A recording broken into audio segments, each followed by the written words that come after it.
Ambassador Elena Vasquez sat in her chair and watched the Zephyrian delegate wave his crystal hand. The alien was speaking to the Galactic Council, and his voice was full of disgust. He was talking about humans again, about how they were too violent, too unpredictable, too dangerous to trust with important decisions. Elena had heard these words many times before. She had been Earth's representative to the Galactic Council for 5 years now. In those 5 years, she had watched the other species vote against human proposals again and again. They always had the same reasons. Humans were too young as a species, too aggressive, too different from the civilized races of the galaxy. The council chamber was huge and filled with beings from dozens of different worlds. The Andromedans sat in their floating chairs, their blue skin shimmering under the artificial lights. They were talking quietly among themselves, probably making jokes about the humans again. The Vorthari delegates were there too, their silicon bodies completely still like statues. They never seemed to care about anything humans said or did. Elena looked at her notes. Today's meeting was supposed to be about resource sharing in the Outer Rim territories. Humans had found several mineral-rich asteroids in unclaimed space. They wanted to share the mining rights with other species and create jobs for everyone. It was a good plan. It would help many worlds get the materials they needed.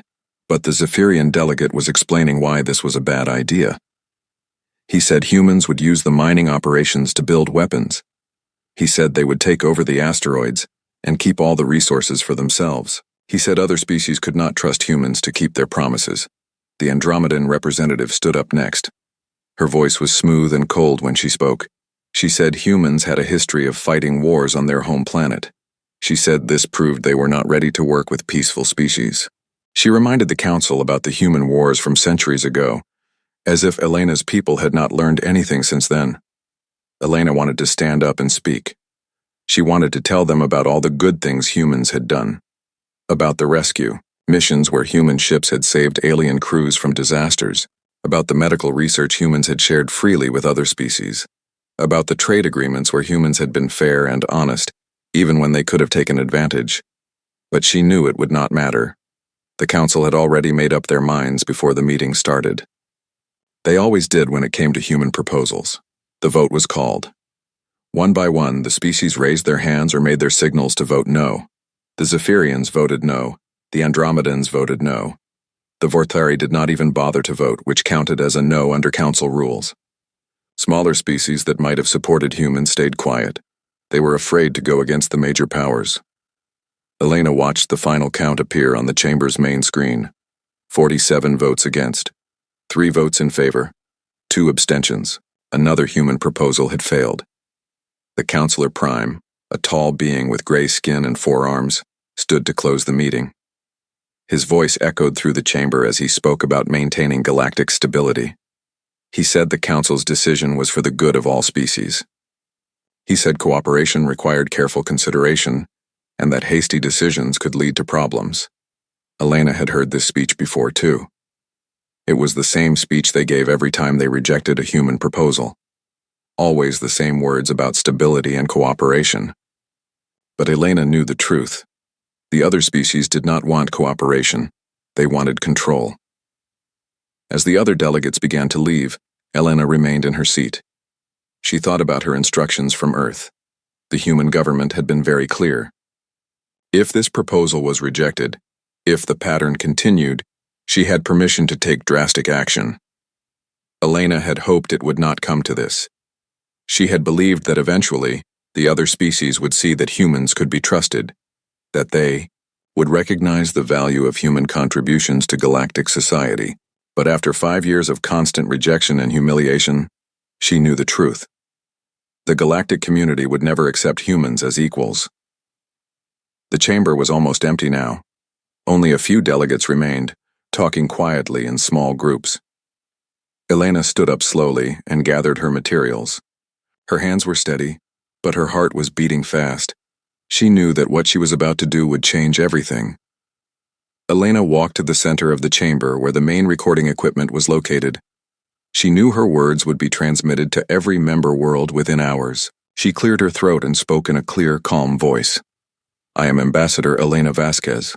representing the human species and the planet Earth. Today marks the 15th time in 6 months that this council has rejected a human proposal without serious consideration. We have offered cooperation, shared resources, peaceful solutions, and mutual benefit. We have been met with suspicion, dismissal, and contempt. The few remaining delegates stopped their conversations and turned to look at her. Elena could see surprise and confusion on their faces. This was not normal behavior for a human representative. Usually they just accepted the council's decisions and promised to try again next time. Elena continued speaking. Humans have contributed to galactic society for decades. We have provided emergency rescue services, medical research, engineering solutions, and fair trade partnerships. We have asked for nothing in return except the chance to participate as equals in this community. An Andromedan delegate started to approach, probably to interrupt her, but Elena raised her hand and kept talking. It has become clear that this council does not view humans as equals. You see us as a problem to be managed, not as partners to be respected. You use our services when you need them, but deny us a voice when decisions are made. Elena picked up her official documents and held them in front of her. Therefore, by the authority granted to me by the United Earth Government, I hereby announce that humanity formally withdraws from all Galactic Council proceedings, effective immediately. We will no longer participate in council meetings, votes, or decisions. The chamber was completely silent now. Even the translation devices seemed to have stopped working, as species tried to process what they had just heard. Elena placed her documents on the podium and stepped back. Humanity wishes all council species well in their future endeavors. We will pursue our own path among the stars from this point forward. She turned and walked toward the exit. Behind her, she could hear voices rising as the remaining delegates began to realize what had just happened. Some were calling for her to stop, to reconsider. Others were demanding to know if she had the authority to make such a decision. Elena did not stop walking. She had said everything that needed to be said. The galaxy had made its choice about humanity. Now humanity would make its choice about the galaxy. As she reached the chamber doors, Elena heard the Andromedan delegate shouting something about trade agreements and rescue services. But it was too late for that. The decision had been made years ago, every time they voted against human proposals, every time they treated Earth's representatives like children asking for favors. Elena walked through the doors and into the corridor beyond. She did not look back. Behind her, the Galactic Council was about to learn what it meant to lose something they had taken for granted. They had always assumed humans would keep coming back, keep trying to prove themselves worthy of acceptance. They had assumed wrong. The galaxy was about to discover what happened when you pushed the humans too far, and Elena suspected they would not like what they learned. The news of humanity's withdrawal spread across the galaxy faster than anyone expected. Within days, every major news network was talking about what Ambassador Vasquez had done. Most of the coverage was positive, at least from the perspective of the other species. The Zephyrian news broadcast called it a victory for galactic stability. Their reporters explained that humans had finally realized they were not ready for civilized society. The Andromedan networks ran special programs about the end of the human problem. They interviewed experts who said this was the best outcome for everyone involved. Even the smaller species seemed relieved. For years, they had watched humans challenge the established order. They had seen human representatives ask difficult questions and propose changes to systems that had worked fine for centuries. Now those uncomfortable questions would stop. The Galactic Council moved quickly to fill the gap left by humanity's absence. Trade routes that had been shared with human companies were redistributed among the established species. The Zephyrians claimed most of the shipping contracts, saying they had the experience and resources to handle the extra work. Mining rights and border territories were reassigned to Andromedan corporations. They argued that their advanced technology made them the best choice for extracting resources safely and efficiently. The fact that these same territories had been discovered by human survey teams was not mentioned in the official announcements. In the council chambers, meetings ran more smoothly than they had in years. Without human representatives asking for explanations or proposing alternatives, votes could be completed quickly. The major species praised the new efficiency and cooperation among council members, but even as the celebrations continued, some things began to change. Small things at first, so small that most people did not notice them. The first sign came from the Kepler sector, where a Vorthari mining station reported equipment failures. The Vorthari were experts at extracting rare minerals from asteroid cores, but their machines were designed for specific types of rock formations. When they encountered unexpected geological structures, they needed help from specialists who understood different mining techniques. For decades, they had called human engineering teams for this kind of problem. Humans had a strange talent for adapting alien technology to work in new situations. They could look at a Vorthari drill and figure out how to modify it for different types of rock. They could combine techniques from multiple species to solve problems that no single race could handle alone. The mining station sent out their usual request for human technical support. The message went into space and disappeared. No response came back. The station tried again using emergency frequencies this time. Still nothing. After 3 days of silence, the Vorthari contacted the Galactic Council for help. They were told that human technical services were no longer available, and that they should adapt their own equipment to handle the problem. The Vorthari engineers tried their best, but their drills were not designed for the hard metallic formations they had encountered. After a week of failed attempts, they had to abandon the entire mining operation. The loss was significant but not catastrophic. The Galactic Council classified it as an isolated incident and moved on to other business. Then came the second incident. A Zephyrian luxury liner carrying diplomats from 12 different species suffered a catastrophic engine failure while traveling through neutral space. The ship's fusion core had developed a cascade failure that threatened to destroy the entire vessel. This was exactly the kind of emergency that human rescue teams had specialized in handling. Human ships were equipped with universal docking systems that could connect to vessels from any species. Human engineers had studied the technology of dozens of different races and could work on almost any type of engine or life support system. The luxury liner sent out distress calls on all frequencies. They broadcast their location and the nature of their emergency. They offered substantial payments for immediate assistance. Several ships in the area received the distress signals, but none of them could help. An Andromedan patrol ship tried to respond, but their docking systems were not compatible with Zephyrian design. A Vorthari cargo hauler had the right technical equipment, but their crew did not understand Zephyrian fusion technology well enough to attempt repairs. The crisis lasted for 6 hours before the liner's crew managed to stabilize their engines using emergency procedures. By then, half the passengers had been exposed to dangerous radiation levels. The diplomatic conference they were traveling to had to be postponed, while several delegates received medical treatment. Again, the incident was classified as unfortunate, but not indicative of a larger problem. The Council issued new safety regulations requiring ships to carry additional backup systems, but the incidents kept happening. A research station in the Outer Rim lost contact with the Galactic Communication Network when their relay array failed. The array used a combination of technologies from 4 different species, and the research team could not figure out how to repair it without help from someone who understood the complete system. A trade convoy got lost in an asteroid field when their navigation computers malfunctioned. The asteroids contained unusual mineral deposits that interfered with standard scanning equipment. The convoy needed someone who could modify their sensors to work around the interference, but no one in the area had that kind of expertise. A colony ship carrying refugees from a natural disaster broke down in deep space. Their life support systems were failing, and they needed immediate assistance. Several rescue ships responded, but none of them could provide the specialized parts and knowledge needed to fix the alien life support technology. Each incident by itself was manageable.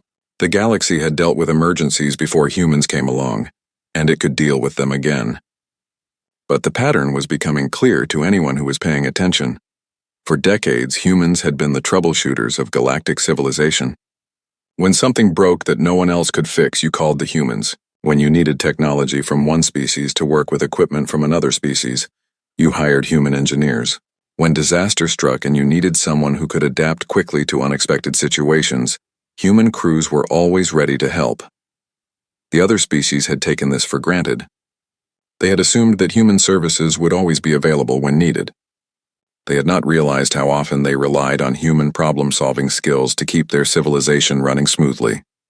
Now those services were gone. Human ships had vanished from space lanes throughout the galaxy. Human engineers were no longer answering emergency calls. Human traders who had connected distant worlds were nowhere to be found. The silence from human space was complete. Ships that approached the Sol system were met by automated warning beacons that politely requested them to maintain their distance. The warnings were not threatening, but they were absolute. No exceptions would be made for any reason. Some species tried to establish contact through official diplomatic channels, but their messages disappeared into the void around Earth's solar system. Others attempted to send unofficial envoys or private traders, but those ships were turned away at the border with the same polite but firm insistence that they leave. As the months passed, the accumulated effect of small problems began to add up to big ones. Supply chains that had seemed stable started to show stress points. Trade routes that had operated efficiently for decades began experiencing delays and complications. The species of the Galactic Council were learning a hard lesson about the difference between being important and being essential. They had always thought of themselves as the important ones, the ones who made the big decisions and set the direction for galactic civilization. But humans, it turned out, had been essential. They had been the ones who made sure everything actually worked, and now they were gone. By the 6th month after humanity's withdrawal, the Galactic Council could no longer ignore what was happening. The small problems had grown into big ones, and the big ones were threatening to destroy the carefully balanced systems that kept galactic civilization running. The economic reports were getting worse every week.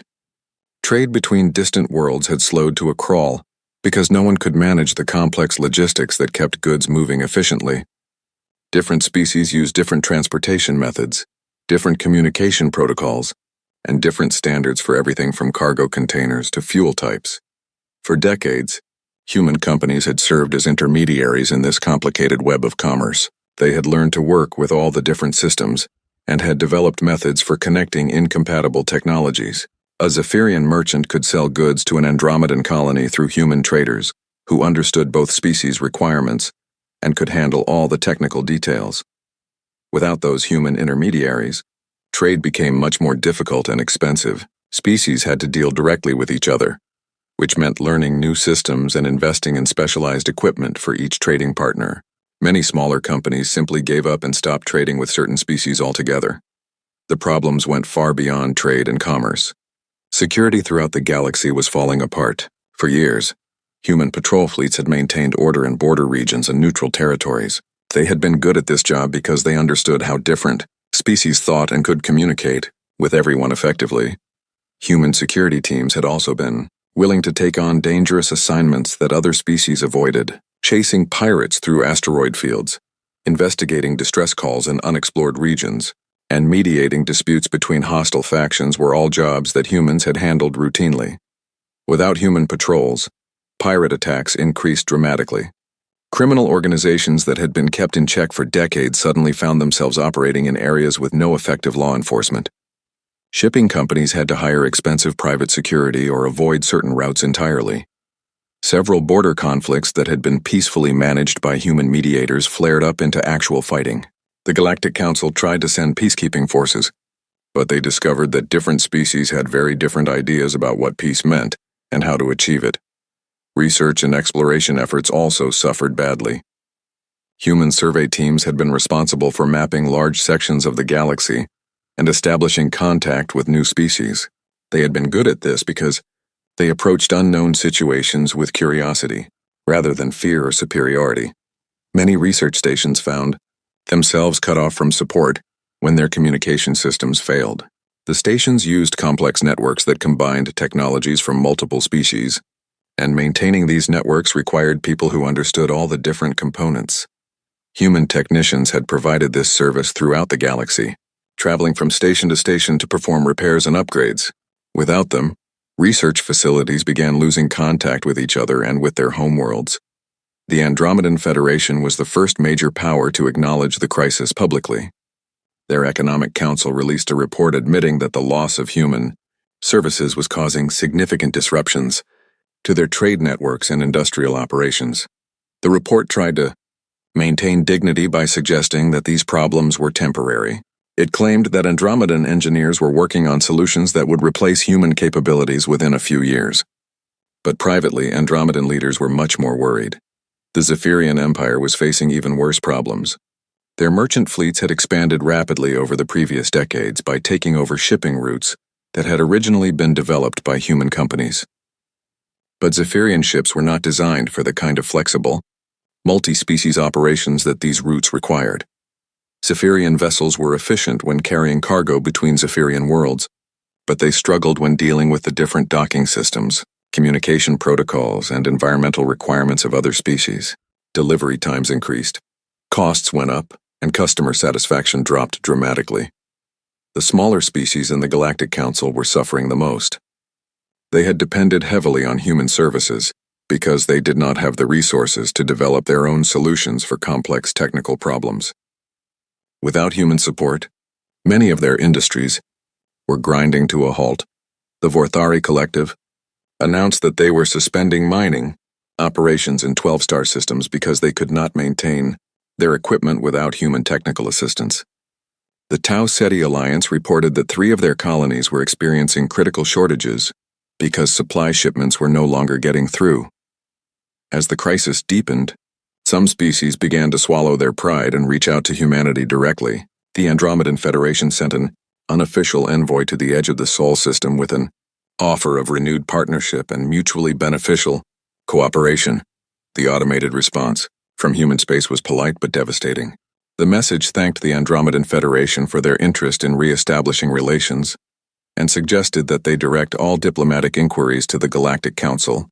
Since humanity no longer maintained individual agreements with Council member species, the message was perfectly diplomatic and completely final. It made clear that humans had no intention of returning to the old system, where they provided services to species that refused to treat them as equals. Other attempts at contact met with similar results. The Zephyrian Empire offered substantial payments for emergency technical support, only to be told that human companies were no longer accepting contracts with non-human clients. The Vorthari Collective proposed joint research projects, but received no response at all. The most humiliating incident came when a Galactic Council emergency session had to be postponed because the Council Chamber's life support system failed. The system was designed to maintain appropriate atmospheric conditions for dozens of different species simultaneously, which required constant adjustments and monitoring. For years, human technicians had maintained this complex system under a routine service contract. Without them, Council staff discovered that none of their own people fully understood how the system worked. It took 3 days to find engineers who could make temporary repairs, and even then the system was not working properly. The symbolism was not lost on anyone. The Galactic Council, which had rejected human participation for being too primitive and unpredictable, could not even keep their own meeting room functional without human help. Emergency meetings were held throughout the galaxy as governments and corporations tried to figure out how to deal with the crisis. Some leaders proposed investing heavily in developing their own capabilities to replace human services. Others suggested that the Council should formally apologize to humanity and ask them to return. But the most common response was anger and frustration. Many species felt that humans were being unreasonable and vindictive. They argued that humanity had a responsibility to continue providing services regardless of political disagreements. This attitude revealed exactly why humans had withdrawn in the first place. The other species still did not understand that humans were not servants or junior partners. They were an independent civilization with their own interests and dignity. The galaxy was learning a hard lesson about the difference between tolerance and respect. For decades, the major powers had tolerated human presence in the galactic community. They had allowed humans to participate as long as they stayed in their assigned role as service providers, and did not challenge the established order. But humans had wanted respect, not tolerance. They had wanted to be recognized as equals with valid opinions and legitimate interests. When that respect was consistently denied, they had chosen to leave rather than continue accepting a subordinate position. Now the galaxy was discovering what it had lost. The species that had dismissed humans as primitive were learning that primitive did not mean useless. The powers that had rejected human proposals were realizing that those proposals had often been the only things holding their systems together. The countdown to catastrophe had begun, and no one knew how to stop it. The galaxy had pushed humanity away, and now they were finding out what life was like without the species they had taken for granted. The silence from human space continued, as complete and final as ever. And in that silence, the rest of the galaxy was beginning to hear the sound of their own civilization slowly falling apart. As the first year of human silence approached, something changed in the galaxy's perception of the crisis. What had started as an economic problem was beginning to feel like something much more frightening. The change began with reports from deep space monitoring stations. These facilities were scattered throughout the galaxy to watch for unusual activity, track asteroid movements, and monitor energy signatures from unknown sources. They had been operating quietly for centuries, recording the normal background activity of space. But suddenly, the stations near human territory began detecting things that were far from normal. The first reports came from a Zephyrian monitoring station positioned just outside the boundary of the Sol system. The station's sensors were designed to detect energy signatures from ships and industrial activities. For months, they had recorded nothing unusual from human space beyond the occasional automated message telling visitors to stay away. Then the readings began to change. The sensors detected massive energy spikes coming from somewhere deep inside the Sol system. The spikes were consistent with large-scale construction activities, but they were bigger than anything the galaxy had seen before. The station commander sent the readings to Zephyrian intelligence analysts, who studied them for weeks before reaching a disturbing conclusion. The energy signatures indicated shipyard construction on an enormous scale. Not just one or two facilities, but dozens of them operating simultaneously. More troubling was the amount of raw materials being moved. The sensors detected massive cargo shipments traveling between the planets and moons of the Sol system. The volume of material being transported suggested construction projects that would dwarf the largest facilities in Zephyrian space. Similar reports began coming in from other monitoring stations around human territory. Andromedan facilities detected unusual gravitational disturbances that indicated the movement of extremely large objects within the Sol system. Forthari sensors picked up electromagnetic signatures consistent with advanced manufacturing processes, operating at full capacity. The picture that emerged from all these readings was both impressive and terrifying. Humanity was not hiding in defeat. They were building something massive. Galactic intelligence agencies tried to gather more information, but human space remained completely closed to outside observation. Long-range sensors could detect the signatures of major industrial activity, but they could not determine exactly what was being built or why. The speculation began immediately. Military analysts suggested that humans were constructing a massive fleet of warships. Economic experts theorized that they were building industrial facilities to become completely self-sufficient. Scientists wondered if humans were developing some kind of new technology that would change the balance of power in the galaxy. But it was the intelligence analysts who reached the most frightening conclusion. They looked at the scale of construction, the time frame involved, and the complete isolation of human space, and they came to a simple realization. Humans were not planning to return to the galactic community. This was not a temporary withdrawal motivated by anger or pride. This was a permanent separation. Humanity was building the infrastructure needed to survive and thrive without any contact with the rest of the galaxy. The implications of this realization sent shockwaves through every major government. For decades, species had complained about human unpredictability and aggressiveness, but they had always assumed that humans needed the galactic community more than the community needed humans. Now they were discovering that the opposite might be true. Intercepted fragments of human communications made the situation even more alarming. The messages were heavily encrypted and mostly incomprehensible, but intelligence agencies managed to decode occasional phrases and references. The humans were talking about something called Project Exodus. They mentioned contingency protocols and independence infrastructure. Most disturbing of all, they spoke about alternative partnerships and rim-world contacts. The meaning became clear when combined with other intelligence reports. Long-range scouts had detected human ships operating far beyond the galaxy's settled regions. These ships were making contact with species that the Galactic Council had dismissed as too primitive or too distant to be worth including in galactic civilization. Humanity was building its own galactic community. They were creating an alternative to the existing order, one that did not include the species that had rejected them. The fear this generated among the established powers was unlike anything they had experienced before. For centuries, they had been the center of galactic civilization. They had set the rules, controlled the trade routes, and decided which species were worthy of inclusion in their community. Now humans were creating a competing civilization that might eventually challenge their dominance. Worse, humans had learned from their time as outsiders. They knew every weakness in the current galactic order. They understood how to exploit the economic and political vulnerabilities that kept the established powers in control. The Andromedan Federation called emergency sessions of their High Council to discuss the threat.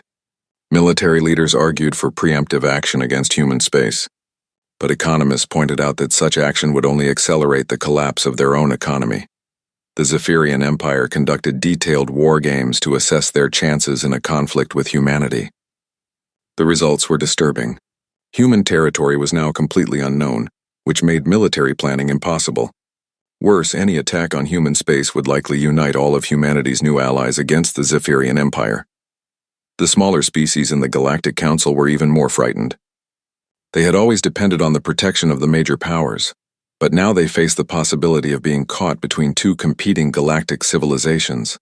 Some species began to consider switching sides.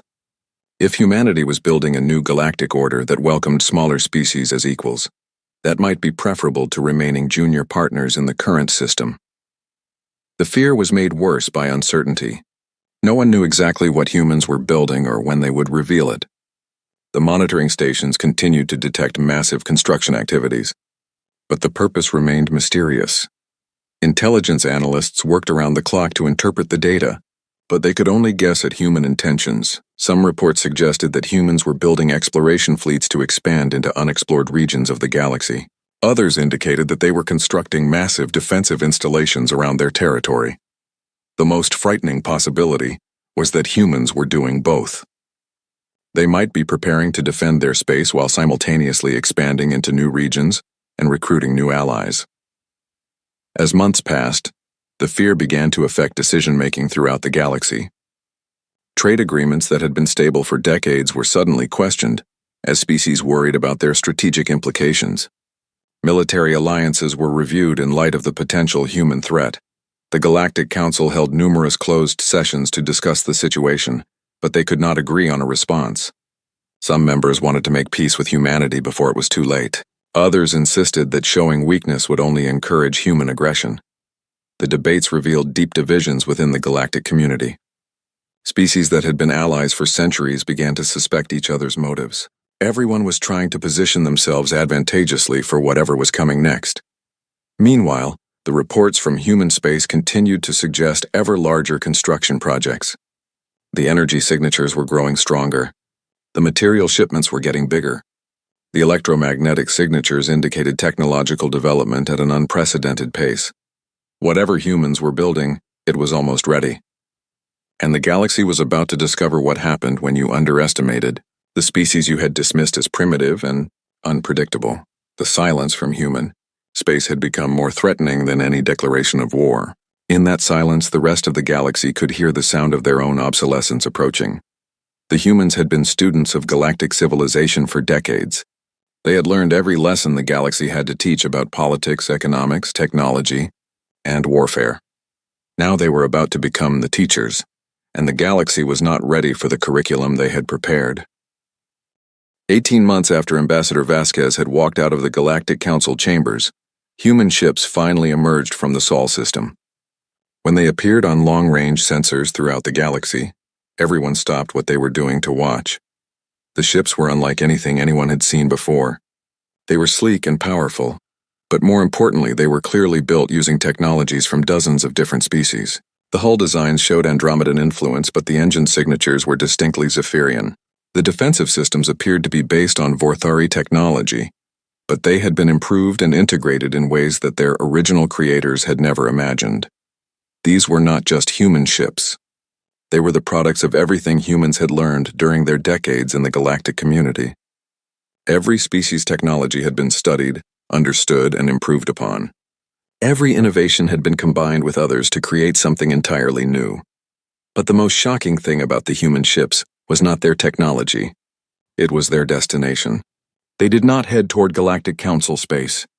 They did not attempt to re-establish contact with their former trading partners. Instead, they spread out along vectors that led to the unexplored regions beyond the galaxy's rim. The humans were not coming back. They were moving forward.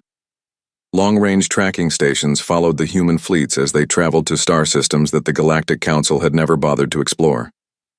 These were regions where primitive species lived on scattered worlds, species that the established powers had deemed too backwards or too distant to be worth contacting.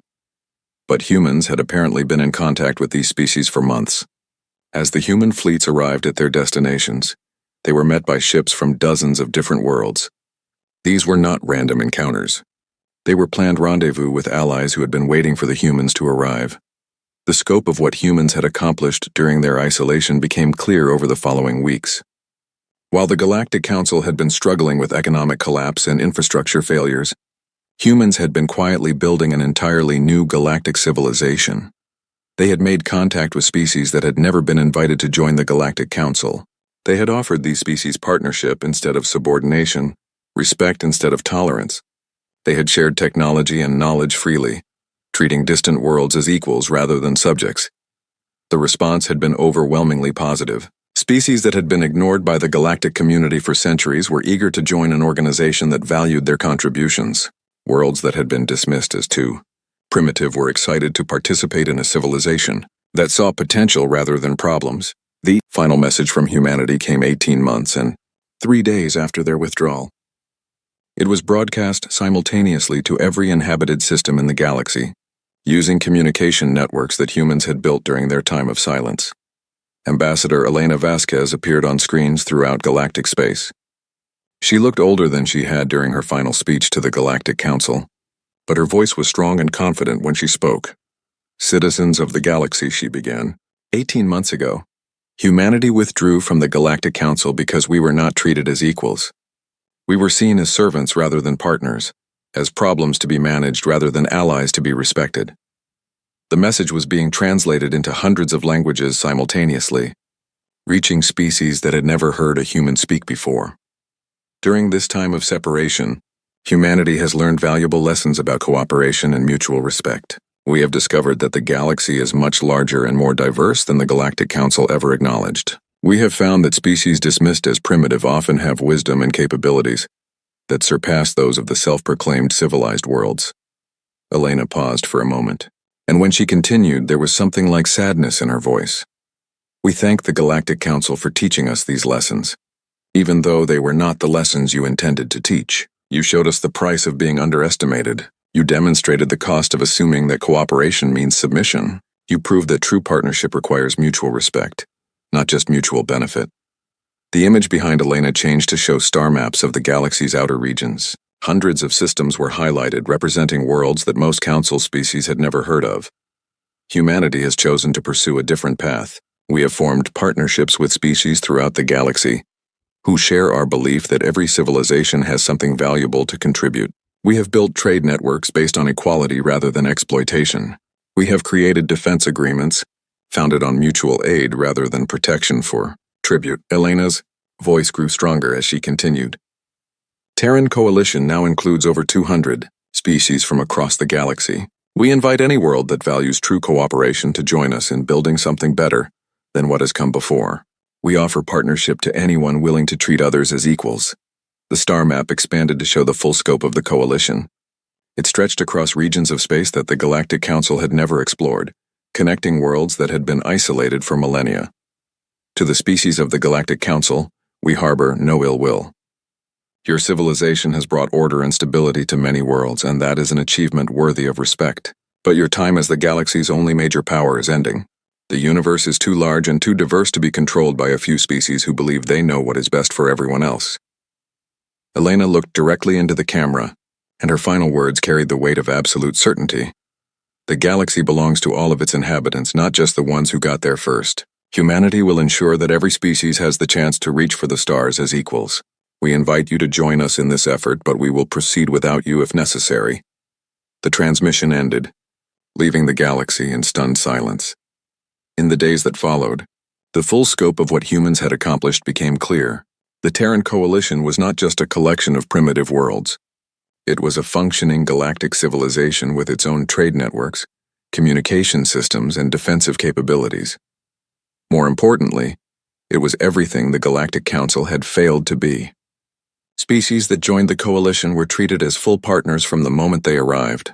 Their unique perspectives were valued rather than dismissed. Their technological contributions were celebrated rather than ignored.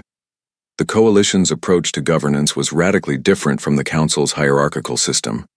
Instead of a few major powers making decisions for everyone else, the coalition operated through a network of regional assemblies where every species had an equal voice. The economic system was similarly revolutionary. Instead of the complex web of dependencies that characterized council space, the coalition promoted economic independence and mutual aid. Worlds were encouraged to develop their own capabilities while sharing knowledge and resources freely. The response from smaller species throughout the galaxy was immediate and overwhelming. Dozens of worlds that had been marginalized by the Galactic Council announced their intention to join the coalition. Even some species that were already council members began to reconsider their allegiances. The major powers of the Galactic Council found themselves facing a choice they had never expected to make. They could adapt to a galaxy where they were no longer the only significant civilization, or they could try to maintain their dominance through force. The first option required them to acknowledge that their way was not the only way, and that other species might have valid alternatives to offer. The second option meant risking a war they were not sure they could win. As the months passed, it became clear that the galaxy had fundamentally changed. The age of Galactic Council dominance was ending, not through conquest or revolution, but through the simple demonstration that better alternatives were possible. Humanity had taught the galaxy its final lesson. Being abandoned by those you have wronged is more frightening than any weapon, more powerful than any fleet, and more final than any defeat. The Galactic Council chamber still held its meetings, but the empty chair where humanity's representative had once sat served as a constant reminder of what they had lost. The galaxy they had ruled for centuries was being replaced by one they had never imagined. In the end, humanity had won not by destroying their enemies, but by making them irrelevant. The future belonged to those who understood that the universe was large enough for everyone to have a place at the table. The galaxy had watched in fear as humans abandoned their table. Now it was watching in wonder as humanity built a bigger one.